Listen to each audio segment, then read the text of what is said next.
Bismillahirrahmanirrahim. Assalamu alaikum and welcome to Easy Way Mathematics with Khalil Ahmed. In this lecture, we discuss about the past paper of FPSC and SPSC Mathematics lecturer. आज के lecture में हम 5 other MCQs calculus के MCQs solve करने वाले हैं। ये lecture हमारा सेकंड लेक्चर है और जिसपे हम FPSC और SPSC के बारे में डिस्कस कर रहे हैं। तो आज के लेक्चर में हम 5 MCQs सॉल्व करेंगे जो कि डिपेंड होंगे कैलकुलस के ऊपर। ये छठा MCQ state that here the solution of separable differential equations is 1 plus x dy minus y dx is equal to 0 is what? तो यहाँ पर हमें MCQs given है। so MCQ stated y is equal to c 1 plus x. MCQ number second b y is equal to c 1 plus bracket 1 plus x, and MCQ number c is y is equal to c square plus 1 plus x, and last MCQ है जो y is equal to c 1 minus x।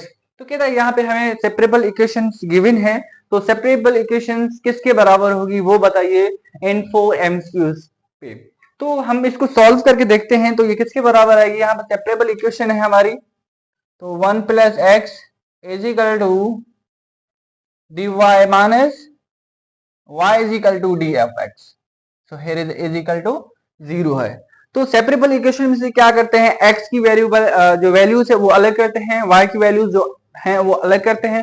उसके बाद x की values dx के साथ, y की values dy के साथ रखते हैं। उसके बाद हम सिंपली इंटीग्रेशन करते हैं। ये है हमारी सेपरेबल इक्वेशन। सेपरेबल इक्वेशन में से क्या करते हैं, y की वैल्यूज और x की वैल्यूज अलग करके dy के साथ y की वैल्यूज, dx के साथ x की वैल्यूज रख के सिंपली इंटीग्रेशन करते हैं। तो यहाँ पर भी वही करने वाले हैं, हम इसको अलग करेंगे सिंपली। तो ये होगा 1 plus x is equal to dy। देखिए यहाँ पर x की वैल्यू है, इसके साथ क्या है, y है। इसको अलग करेंगे, इसको x के साथ रखेंगे, is equal to ये माइनस का उस साइड जाएगा तो प्लस का हो जाएगा, y is equal to d of x।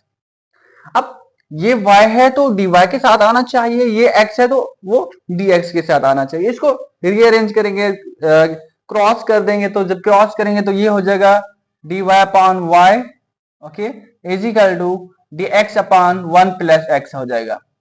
उसके बाद हम क्या करते हैं, सिंपली इंटीग्रेशन करते हैं, integration on both side. So here is integration on both side. dy upon y की इंटीग्रेशन लॉग में चली जाएगी और उसकी भी इंटीग्रेशन लॉग में चली जाएगी। तो ये हो जाएगा dy upon y, ये integration log y is equal to log x plus 1 plus x या x plus 1 both are same, x plus 1 और 1 प्लस x। ठीक है, ये हो गया। अब प्लस जो कांस्टेंट c होता है वो भी लॉग में चला जाएगा। ठीक है, जब यहाँ पे आपके डिपेंडेंट फंक्शन लॉग में है तो जो c होगा वो भी लॉग में होगा, उसको लॉग करेंगे। अच्छा ठीक है, ये तो लॉग में आ गया। अब लॉग की एक प्रॉपर्टी होती है, लॉग की प्रॉपर्टी ये है कि अगर कोई भी नंबर, कोई फंक्शन प्लस में है तो वो किस में होते हैं, एक्चुअली वो मल्टीप्लाई में होते हैं। इट मींस ये आपस में क्या हो रहे हैं, मल्टीप्लाई होते हैं। तो सारों का लॉग जो है वो खत्म करेंगे, तो log y is equal to log c x plus 1 और 1 plus x। ठीक है, तो ये हो जाएगा। यहाँ पर log जब खत्म हो जाएगा दोनों से तो y is equal to c 1 plus x। तो ये हमारा राइट आंसर आ चुका है। आंसर क्या है, 1c 1 plus x। देखिए पार्ट नंबर 1, तो इसका राइट आंसर क्या बनेगा, पार्ट नंबर ए बनेगा right answer of this part. Okay, तो सेम एज इट इज यहाँ पर क्वेश्चन नंबर सेकंड है, एमसीक्यू नंबर सेकंड है कैलकुलस का, जो कहता है limit x approach to 0 under root x square plus 100 minus 10 upon x square what will be. कहता है कि अगर x आपका अप्रोच करता है 0 के साथ, under root x square plus 100 minus 10 upon x square है, तो वो किसके बराबर होगा? क्या वो इनफिनाइट होगा? नंबर 1। नंबर सेकंड इज क्या वो 1 होगा? नंबर सेकंड इज 1/20 होगा, and number third last is does not exist करेगा। तो यहां पर अगर इसको जस्ट यहीं से देखें, यहां से देखें, अगर किसी भी फंक्शन के अंदर अपॉन में 0 आ जाता है वो एग्जिस्ट नहीं करता, लेकिन यहाँ पर इस तरीके से नहीं होगा, इसको सॉल्व किया जाएगा। तो यहाँ पर कुछ बच्चे मैजिक्स गलती ये कर लेते हैं कि वो डायरेक्ट बता देते हैं डज नॉट एग्जिस्ट, क्योंकि अपॉन में 0 आ रहा है। नहीं भाई, ऐसा नहीं है, इसको सॉल्व करके देखें। हाँ, सॉल्व करने के बाद अगर जीरो आ रहा है तो फिर हम अगर डिफाइन नहीं हो रहा तो फिर कह सकते हैं डज नॉट एग्जिस्ट। लेकिन पहले सॉल्व तो करें। चलो इसको सॉल्व करके देख लेते हैं तो इसका रिजल्ट क्या आ रहा है। तो यहाँ पर पार्ट नंबर सेकंड का है limit x approach 0 under root x square plus 100 minus 10 upon x square. चलो क्या करते हैं, जो जो अपर वैल्यू है न्यूमरेटर से अंडर रूट में है, इसको क्या करते हैं रेशनलाइज कर लेते हैं। अब रेशनलाइज में एक्चुअली क्या करते हैं, रेशनलाइज में ये करते हैं जो नंबर आपके साथ है उसको डिवाइड भी कर देंगे और मल्टीप्लाई करेंगे इसके साथ, बट वैल्यू सैंपल जो है वो चेंज करेंगे। अब रेशनलाइज मुझे इससे करना है, under root x square plus 100 minus 10 को अंडर रूट करना है। क्या करूंगा मैं, इसको यहाँ पे माइनस है तो प्लस कर दूंगा और डिवाइड भी करूंगा, मल्टीप्लाई पे करूंगा। सिंपली मैं यहाँ पे कह देता हूं मैं रेशनलाइज कर रहा हूं भाई, ये हमारी रेशनलाइज का प्रोसेस है। रेशनलाइज करूंगा तो रेशनलाइज कर लेते हैं simply x approach to 0 under root x square plus 10 minus 10 upon x square. तो रेशनलाइज में मल्टीप्लाई करते हैं और डिवाइड भी करते हैं into under root x square plus 100 minus 10 upon, sorry यहाँ पर ये होगा, ठीक है, into x square plus 100 minus 10 आ जाएगा। आई थिंक यहाँ तक आपका क्लियर हो गया होगा। ओके सॉरी यहाँ पर प्लस है, ठीक है, ये प्लस है क्योंकि माइनस था, रेशनलाइज करने के बाद सैंपल चेंज हो जाती है। अब क्या करेंगे, इसको इसके साथ माइनस मल्टीप्लाई कर देंगे, इसको इसके साथ मल्टीप्लाई करेंगे। थोड़ा सा फोकस कीजिए, ये है a minus B A plus B, formula बन गया ना। इस फार्मूले कहा जाता है डिफरेंस ऑफ स्क्वायर का फार्मूला, A square minus B square is equal to A plus B and A minus B, उसके बराबर होता है। ये हो गया डिफरेंस का स्क्वायर। अगर डायरेक्टली मैं डिफरेंस का स्क्वायर ओपन कर दूं, चलो यहाँ पे डायरेक्टली ओपनिंग कर देता हूँ, ठीक है। तो ए स्क्वायर माइनस बी स्क्वायर है ना, तो यहाँ पर क्या है, बी क्या है मेरा 10 है, 10 का स्क्वायर क्या हो जाएगा 100 हो जाएगा, तो डायरेक्ट 100 आ जाएगा। और ये क्या होगा, अंडर रूट खत्म हो जाएगा, x square plus 10 sorry plus 100 minus 100, simple है। तो ये हो गया limit x approach to 0 x square plus 100 minus 100 upon x square into x square plus 100 minus 10, sorry plus 10। Okay अब देखें, ये तो इसके साथ खत्म हो गया एंड ये इसके साथ खत्म हो गया। अब क्या बचा, यहाँ ऊपर 1 बचेगा और नीचे क्या बचेगा, under root x square plus 100 minus sorry plus 10 बचेगा। अब x की वैल्यू डायरेक्ट पुट कर देते हैं। जब मैं इस x की वैल्यू डायरेक्ट पुट करूंगा तो ये तो 0 हो जाएगा और यहाँ पे क्या बचेगा, 0 plus 100 is 100, under root of 100 is 10। तो मैं सिंपली सॉल्व कर देता हूँ, ये हो गया, पुट करने के बाद 100 इसका 10 प्लस 10 तो कितना हो गया 1/20। रिजल्ट क्या आया 1/20। एमसीक्यूज में देखते हैं क्या ये रिजल्ट है, जी पार्ट नंबर सी के अंदर यही रिजल्ट है। तो हमारा राइट आंसर क्या हुआ, पार्ट सी 1/20। तो इस तरीके से क्वेश्चन को सॉल्व किया जाता है और हम डायरेक्ट नहीं बता सकते कि इसका आंसर क्या होगा। सॉल्व करने के बाद हमें वो आंसर देखने में आ जाएगा। तो हम पार्ट नंबर 3 की तरफ मूव करेंगे। तो यहाँ पे third MCQ stated by using finite approximation to estimate the area under the graph of function using a lower sums with two rectangles of equal width of functions f of x is equal to x square in the given intervals and interval is 0, 1। तो सबसे पहले यहाँ पे question ये कहता है use क्या करना है, हमने यूज करना है फिनाइट एप्रोक्सीमेशन एस्टिमेट यूजिंग करना है, बट हमने टेक क्या करना है, लोअर सम को टेक करना है, जहां पर दो रेक्टेंगल्स हैं जिनका एरिया जो है वो सेम है।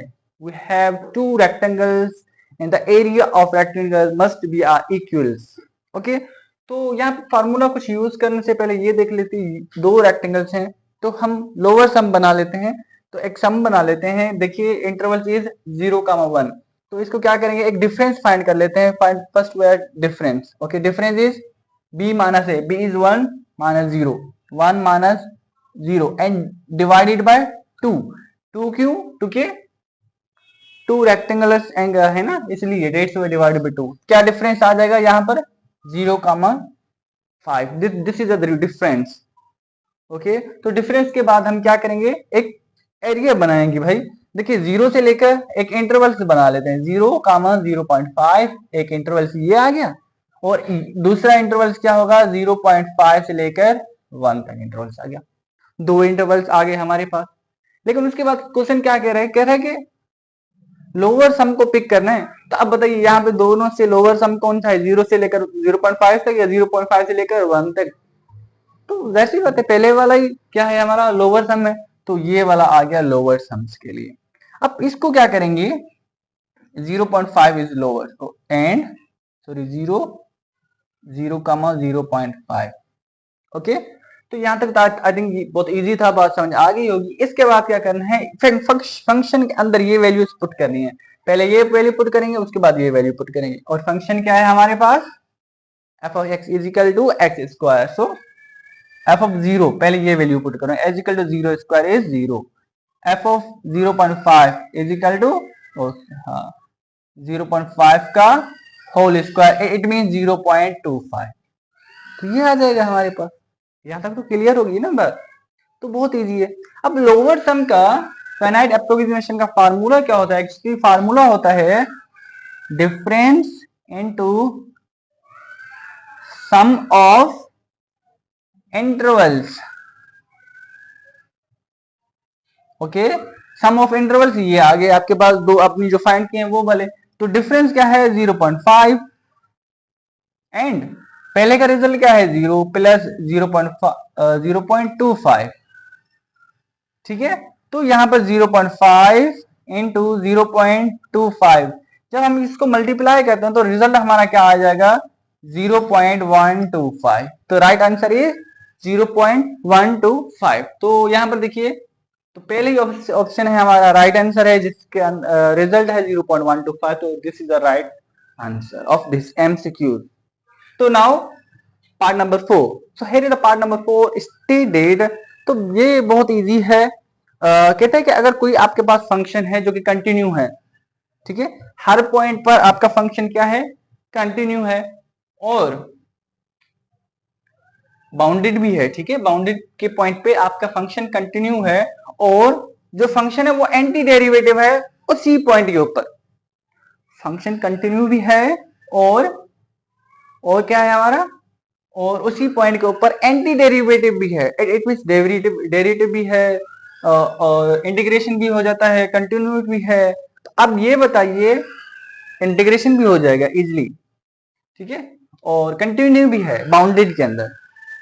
उसका रिजल्ट क्या, F of C is equal to 1 upon B minus A integrals A to B into F of X into D X, या फिर part B integral A to B F of X D X is equal to F of B minus F of A, या फिर F of B minus F of A is equal to integral A to B F of A, not here is f of x but here is f of a but here is f of x।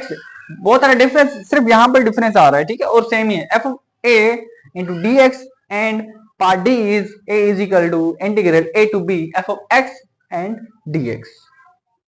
According to, अगर हम fundamental theorem की बात करें, fundamental theorem भी इसी चीज के बारे में बता रहा होता है। ठीक है, फंडामेंटल थ्योरम यही, एक्चुअली ये थ्योरम लिखा हुआ है fundamental theorem. Fundamental theorem stated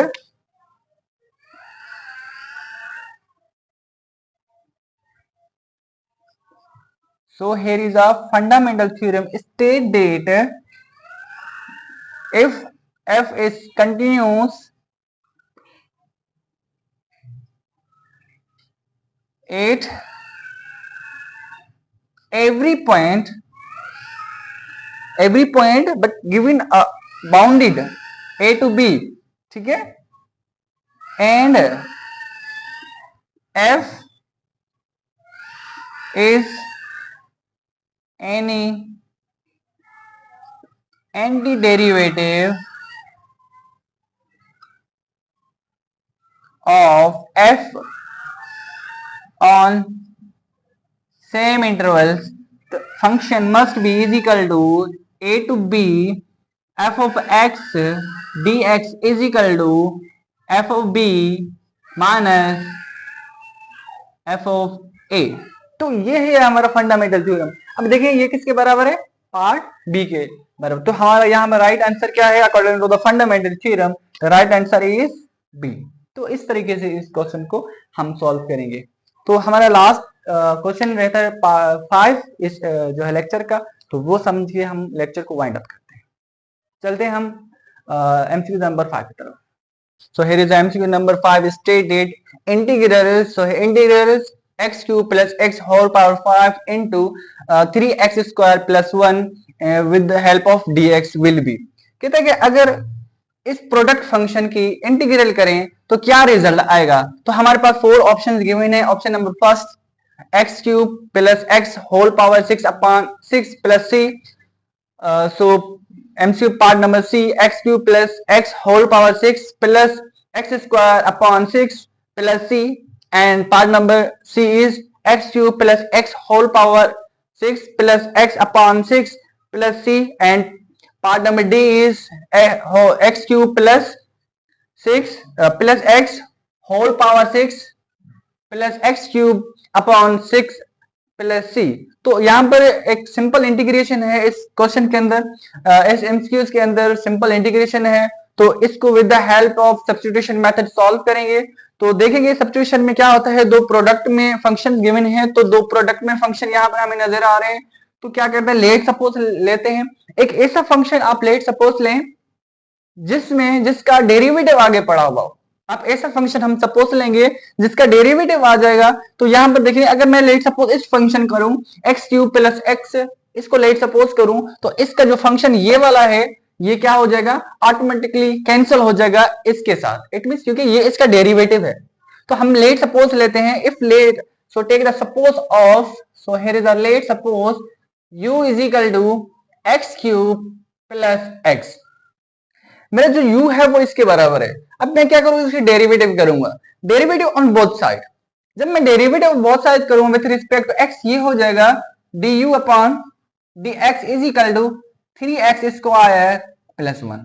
अब देखिए डेरिवेटिव में सिंपल में क्या होता है, जो नंबर पावर है वो कोफिशिएंट के साथ मल्टीप्लाई हो जाती है और एक माइनस हो जाती है। जहां पे यहाँ पे x क्यूब था तो इसका जो कोफिशिएंट 1 है, तो 1 के साथ 3 मल्टीप्लाई करेंगे तो 3 आ जाएगा, और 3 में से एक माइनस करेंगे तो 1 हो जाएगा।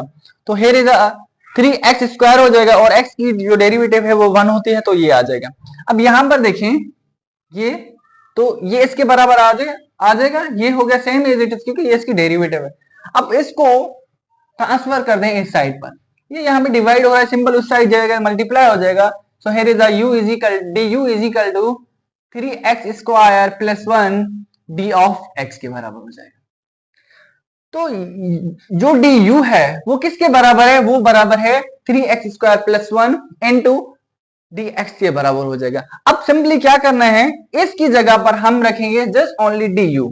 तो ये हो जाएगा सिंपल इंटीग्रेशन u पावर, ये देखिए x क्यूब प्लस x है ना, x क्यूब प्लस x किसके बराबर है, ओनली u के बराबर है, ये हो गया।